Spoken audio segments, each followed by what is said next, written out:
والصلاة والسلام والتحية والإكرام على سيد أنبيائه وسند أوليائه وعلى آله وأصحابه وبارك وسلم. أما بعد فأعوذ بالله من الشيطان الرجيم. بسم الله الرحمن الرحيم. فاسألوا أهل الذكر إن كنتم لا تعلمون. صدق الله مولانا العظيم. ببرکتی ان اللہ وملائکتہ یصلون علی النبی یا ایہا الذین آمنوا صلوا علیہ وسلموا تسلیما. اللہم صل علی سیدنا ومولانا محمد معدن الجود والکرم وعلی آلہ واصحابہ وبارک وسلم. حمد و صلات کے بعد خالق کائنات کی عطا سے فقط اس کی دی ہوئی توفیق سے ہم ایک بار پھر حلقہ درس حدیث میں موجود ہیں.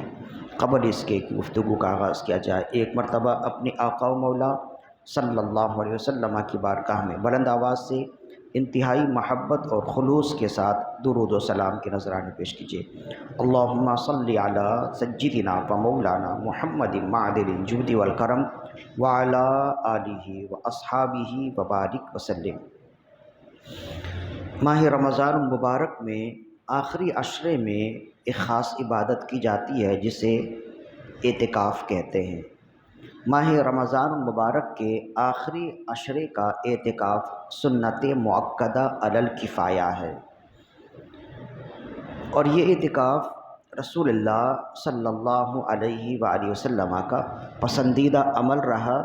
اس وجہ سے اس زمانے سے لے کے آج کے دن تک اس اعتکاف کو ادا کرنے والے کثرت سے لوگ ہوتے ہیں، غلامان رسول ہوتے ہیں. تو جیسے ہی ماہ رمضان المبارک کا آخری عشرہ آیا، ہر مسجد میں ہمارے یہاں بھی اعتکاف کرنے والے یہاں موجود ہیں. بعض ان میں سے کم سن ہیں، بعض بڑی عمر کے ہیں. سبوں نے مل کر اس عبادت کو بجا لانے کا ارادہ کیا اور بہت حد تک الحمدللہ وہ اب تک اس میں کامیاب ہیں.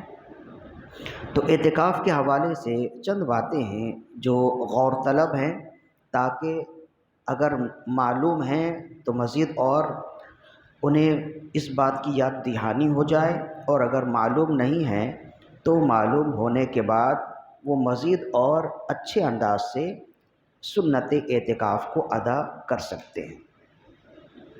چنانچہ اعتکاف کے حوالے سے تو سب سے پہلی بات تو یہ ہے اس کی فضیلت کے لیے کہ یہ رسول اللہ صلی اللہ علیہ وآلہ وسلم کا پسندیدہ عمل رہا، اور ایسا پسندیدہ عمل کہ آپ نے زندگی میں ہر سال اعتکاف کا معاملہ فرمایا، اعتکاف کا ارادہ فرمایا، بلکہ آپ نے زندگی میں ہر سال اعتکاف کا اہتمام فرمایا.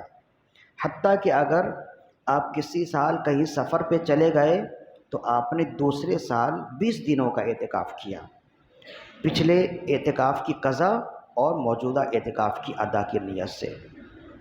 یعنی آپ نے اس اعتکاف کو برقرار رکھا، اور پھر اس کو برقرار رکھنے کا ایک ذریعہ یہ بھی بنا کہ رسول اللہ صلی اللہ علیہ وآلہ وسلم کے وصال کے بعد اسی کام کو ازواج مطہرات مسلسل انجام دیتی رہیں.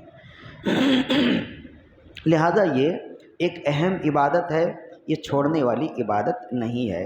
اور پھر اس کے ساتھ ساتھ اس کی دوسری فضیلت یہ ہے کہ اس میں بڑا اجر و ثواب بھی ہے. چنانچہ حضرت ام المؤمنین حضرت عائشہ صدیقہ رضی اللہ عنہا ارشاد فرماتی ہیں، امام سیوطی نے الجامع الصغیر میں اس حدیث کو نقل کیا. ان ام المؤمنین عائشہ رضی اللہ عنہا قالت، حضرت ام المؤمنین عائشہ صدیقہ رضی اللہ عنہ فرماتی ہیں، قال النبی صلی اللہ علیہ وآلہ وسلم، نبی صلی اللہ علیہ وآلہ وسلم نے ارشاد فرمایا، من اعتکف ایمانا و احتسابا غفر له ما تقدم من ذنبه، جو شخص ایمان کی حالت میں اور اللہ کی رضا کی نیت سے، ثواب پانے کی نیت سے اعتکاف کرے، اللہ تعالیٰ اس کے پچھلے تمام گناہوں کو معاف فرما دے گا. تو کتنی بڑی عبادت ہے. کتنی بڑی سعادت ہے، تو اس سعادت کو اپنی زندگی میں ضرور اپنانا چاہیے۔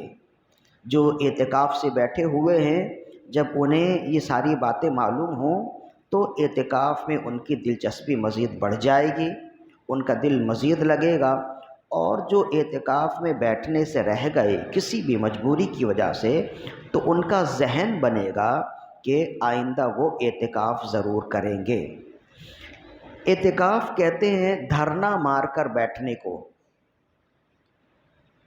قرآن مجید میں بھی ہے، جیسے بت پرست بتوں کے سامنے دھرنا مار کر بیٹھتے اور اس سے سوالات کرتے، تو اعتکاف کا مطلب ہوتا ہے دھرنا مار کر بیٹھ جانا۔ اور آپ جانتے ہیں کہ دھرنا مار کر بیٹھنا اپنے مطالبے کو منوانے کے لیے ہوتا ہے۔ سیاسی جماعتیں بھی دھرنا دیتی ہیں نا بھائی، تو ان کا مقصد کیا ہوتا ہے کہ ہمارے جو مطالبات ہیں وہ مانے جائیں، ہمارے مطالبات پورے کیے جائیں۔ تو پھر یہ ہے کہ ان کی طاقت کی وجہ سے حکومت وقت یا جن کے خلاف ہے وہ ان کی بات ماننے کے لیے تیار ہو جاتے ہیں۔ تو اعتکاف کا معنی بھی ہوتا ہے دھرنا مار کر بیٹھنا۔ تو یہ تو اللہ کے لیے ہے نا، تو اللہ کے مقابلے میں اپنی طاقت کا تو کوئی اظہار کر نہیں سکتا، تو اللہ کے مقابلے میں اپنے مطالبات منوانے کے لیے دھرنا مارنا، یہ تو اپنی طاقت کا اظہار کرنا ہے، اور اللہ کے مقابلے میں کوئی طاقت کا اظہار کر نہیں سکتا۔ تو یہاں دھرنا مار کر بیٹھنا حکومت وقت کے خلاف طاقت کا اظہار کرنے کی طرح دھرنا مار کر بیٹھنا نہیں ہے۔ یہاں دھرنا مار کر بیٹھنا مثال کے طور پر اس معنی پر ہے جیسے ایک چھوٹا سا بچہ اپنی ضد پوری کرنے کے لیے باپ کے سامنے دھرنا مار کر بیٹھ جاتا ہے، کہ جیسے بچہ ہوتا ہے وہ اپنی طاقت کا اظہار نہیں کرتا، باپ سے اپنی بات منوانے کے لیے یا کھلونے لینے کے لیے وہ اپنی طاقت کا اظہار نہیں کرتا، وہ وہیں لوٹ پوٹ ہو جاتا ہے۔ اسے معلوم ہے کہ باپ کو مجھ سے ایسی محبت ہے کہ وہ میرا یہ حال دیکھ کر میری بات مان لے گا۔ بچے کی تو طاقت نہیں ہوتی کہ وہ باپ کے مقابلے میں طاقت کا اظہار کرے، تو وہ باپ کے مقابلے میں اپنی محبت کا اظہار کرتا ہے، اور اسے اپنی محبت پہ اتنا کامل یقین ہے، وہ یہ جانتا ہے کہ اگر میں کھلونوں کے لیے راستے پہ ہی لوٹ پوٹ ہو جاؤں، دھرنا مار کر بیٹھ جاؤں، تو یہ کتنا بھی قیمتی کھلونا ہو مجھے دلائیں گے، اور باپ پھر مجبور ہو جاتا ہے۔ اسے معلوم ہے کہ یہ 100 روپے کا کھلونا ہے، یہ 1 گھنٹہ نہیں چلے گا، لیکن اسے دلانا ہوتا ہے نا۔ تو یہ طاقت کا اظہار نہیں ہوتا، یہ محبت کا اظہار ہوتا ہے، محبت کی علامت ہوتی ہے۔ تو اسی طرح اللہ کے بندے اللہ کے گھر میں اعتکاف کی نیت سے دھرنا مار کر بیٹھتے اس وجہ سے ہیں کہ اللہ کے بندوں کو، خاص کر مومنین کو، اپنے رب کی رحمت پہ ایسا کامل یقین ہے، وہ یہ کہتے ہیں کہ رب والدین سے سینکڑوں گنا زیادہ اپنے بندوں سے محبت کرتا ہے۔ جب میں اس کے گھر میں اپنے مطالبات منوانے کے لیے بیٹھوں گا تو رب کی مجھ سے جو محبت ہے، اس محبت کا تقاضا ہے کہ رب میری باتیں پوری کرے گا، اور پھر رب کا بھی وعدہ ہے کہ تم اگر اس طرح سے کرو تو وہ تمہاری باتیں پوری کرے گا، وہ تمہارے مطالبات پورے کر دے گا، تم جو چاہتے ہو رب تمہیں عطا فرمائے گا۔ اسی کو العطا الخراسانی رحمہ اللہ نے بیان کیا، امام بیہقی نے ان کا یہ قول لکھا ہے، کہتے ہیں کہ قال عطاء الخراسانی رضی اللہ عنہ مثل المعتکف کمثل عبد القى نفسه بین یدی ربہ، معتکف کی مثال تو اس بندے کی طرح ہوتی ہے، اس غلام کی طرح ہوتی ہے جو اپنے آپ اپنے آقا کی بارگاہ میں پیش کر دیتا ہے، اپنے آقا کی بارگاہ میں اپنے آپ کو گرا دیتا ہے۔ ثم قال، اور پھر وہ اپنے آقا سے کہتا ہے، ربی لا ابرح حتی تغفر لی، اے رب میں تیرے گھر سے جاؤں گا نہیں اس وقت تک جب تک تو مجھے بخش نہ دے۔ تو حضرت عطا الخراسانی رحمہ اللہ نے معتکف کا یہ حال بیان کیا ہے کہ معتکف کے ذہن میں یہ بات ہونی چاہیے کہ میں اپنے رب کے گھر میں رب کا مہمان بنا ہوں اور رب کے گھر میں اپنے مطالبات منوانے کے لیے رب کے گھر میں بیٹھا ہوں، اور مجھے رب کی رحمتوں سے کامل یقین اور بھروسہ ہے کہ میں اپنے رب کو راضی کرنے میں کامیاب ہو جاؤں گا اور میرا رب میرے مطالبات پورے کرے گا۔ تو جو بندہ اس طرح سے اپنے مطالبات اپنے رب سے منواتا ہے، بے شک رب اس کے مطالبات پورے کرتا ہے۔ لہذا میرا پیغام معتکفین کے لیے یہ ہے کہ چند ایک کام آپ نے لازمی کر رہے ہیں۔ سب سے پہلا کام تو معتکفین کے لیے یہ ہے کہ وہ اپنے آپ کو اس بات کا پر لازم کریں کہ وہ تمام نمازیں پہلی صف میں تکبیر اولیٰ کے ساتھ پڑھیں۔ یہ ان کے لیے سب سے زیادہ ضروری ہے۔ معتکف کا سب سے پہلا حق یہ ہے اور معتکف کا سب سے پہلا کام یہ ہے کہ وہ سب سے پہلی صف میں تکبیر اولیٰ کے ساتھ تمام نمازیں ادا کرے۔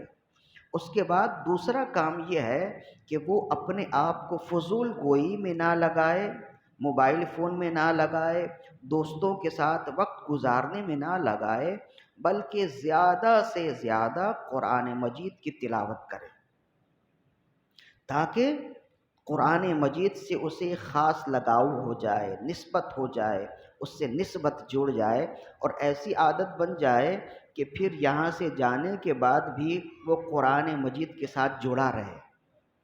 اور تیسرا اور اہم کام یہ ہے کہ فرائض اور واجبات پڑھنے کے بعد، فرض نماز اور واجب نماز اور سنتیں ادا کرنے کے بعد نفل نماز اور سنت غیر مؤکدہ کے بجائے قضائے عمری ادا کریں۔ نفل نماز وہ نہ پڑھیں، سنت غیر مؤکدہ وہ چھوڑ دیں، ان نمازوں کی جگہ قضائے عمری ادا کریں۔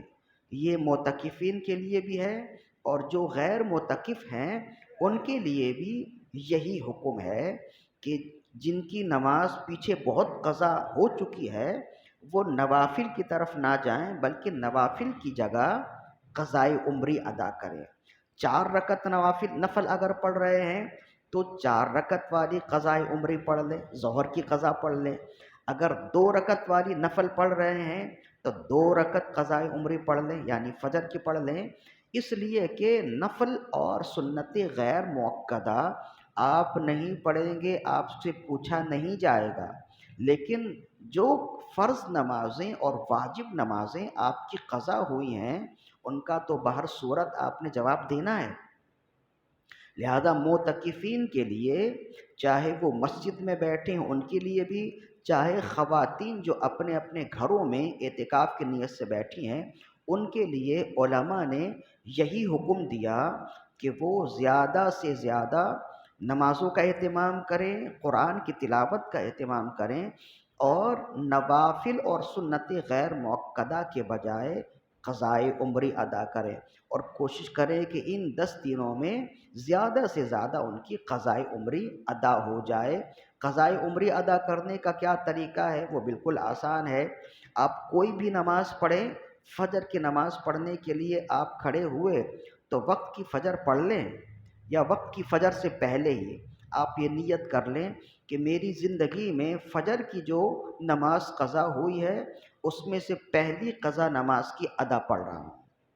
پھر ظہر کی نماز کے لیے جب آپ کھڑے ہوئے تو سنتیں پڑھنے سے پہلے یا فرض ظہر کے بعد بھی پڑھ سکتے ہیں، آپ یہی نیت کر لیں میری زندگی میں ظہر کی جو نماز قضا ہوئی ہے ان نمازوں میں سے پہلی قضا کی ادا پڑھ رہا ہوں۔ پھر عصر کی نماز سے پہلے پڑھ لیجئے، اس لیے کہ عصر کے بعد پڑھنا منع ہے۔ پھر مغرب کی نماز کے بعد پڑھ لیجئے، پھر عشاء کی نماز کے بعد پڑھ لیجئے، تراویح کے بعد پڑھ لیجئے، اور عشاء کے میں جو پڑھیں گے تو عشاء کی فرض نماز کے ساتھ وتر نماز بھی پڑھیں گے، اس لیے کہ یہ بھی واجب ہے۔